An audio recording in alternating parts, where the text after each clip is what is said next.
madaxweyne ku-xigeenka dalka William Ruto oo socdaal ku tagay xaafadda Kawangware ee ismaamulka Nairobi ayaa carabka ku dhuftay in laga gudbi doono siyaasadda qabyaaladda ku saleysan.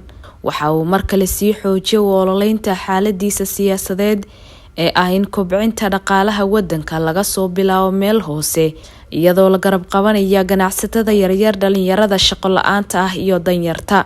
Ruto ayaa xusay in loo baahan yahay in dooda siyaasadeed ee xilligani ay noqoto mid ku saabsan mideynta Kenyaanka iyo wax ka qabashada dhaqaale uu saameeyay cudurka COVID-19.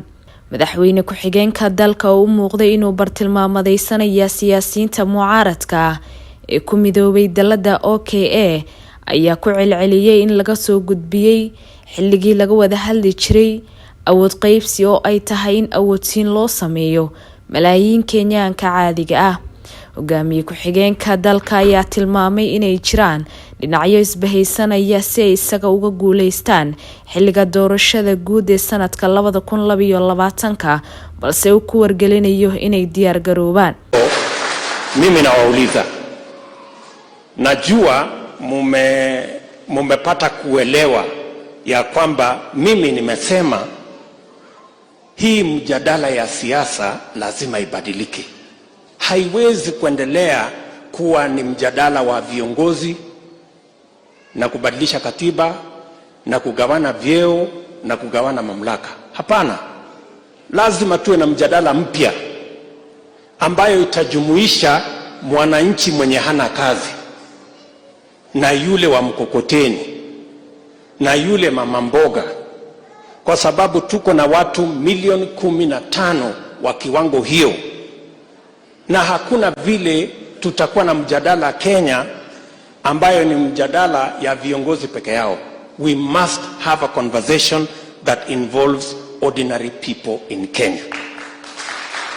Na ndio mnaona katika Kenya watu wengi wamegang up kusema huyu Ruto amelete mjadala hapa ya watu wadogo, anaweka ujeuri kwa watu wadogo.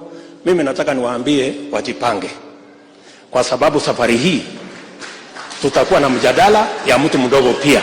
Dhanka kale waxaa qorshaha William Ruto soo dhaweeyay qaar kamid ah xulfadiisa siyaasadeed.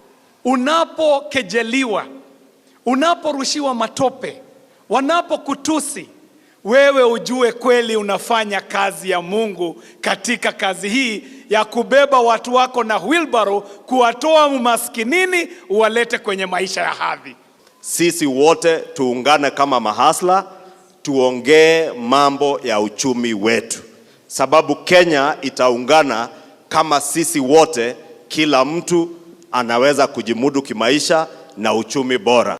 Kwa wale ambao wameongea ni mrengo wa Hustler Movement, na kuna kiongozi mmoja ameongea hapa na akasema nyinyi wengi hapa Kawangware ni mahasla. Ni hivyo? Nyinyi ni mahasla? Sisi agenda yetu tunasema ni agenda ya economic empowerment. Wale wapinzani wetu wako na agenda yao ya power sharing. Tunataka sisi tuambie economic empowerment yetu, model yetu ya bottom up, ya kusaidia wananchi wa chini kuenda juu. Wao watuambie agenda yao ya power sharing na trickle down ni gani nzuri kuliko gani nyinyi wananchi mtaielewa. Si ni kweli?